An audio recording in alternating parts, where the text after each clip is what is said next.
স্বামী শিবানন্দ বলছেন, একদিন এক প্রসিদ্ধ গায়ক ঠাকুরকে শিব বিষয়ক গান শোনাচ্ছিলেন। দুই একটি গান শুনেই ঠাকুর একেবারে সমাধিমগ্ন।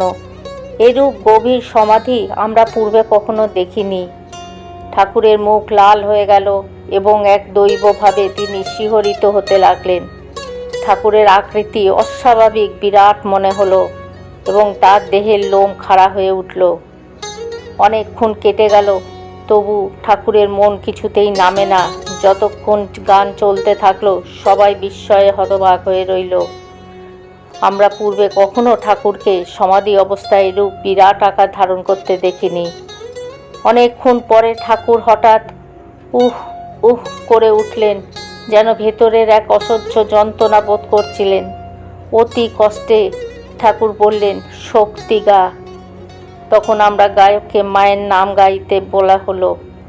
সেই গান শুনে ঠাকুরের মন ক্রমে নির্বিকল্প ভূমিতে নেমে এলো।